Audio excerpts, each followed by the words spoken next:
Γεια σας παιδιά, ενώ είχα ξέσπαρα από πει, αν θέλετε να μιλήσετε Γιάννη.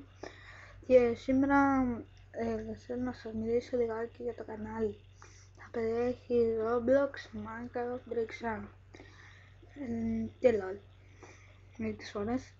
Θα πει συχνά και Αγκάριο συχνά και Roblox και Minecraft. Πιο συχνά αυτά. Drexan και το LOL θα το κάνω λίγο σπάνια, επειδή δεν ξέρω τώρα αν θέλετε να βρω ένα καινούριο παιχνίδι, να πάρω το story mode, Minecraft story mode.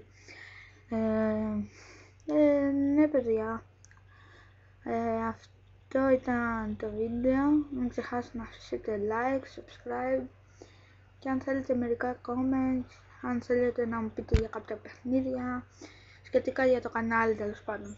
Οπότε αυτό είναι το βίντεο, γεια σας.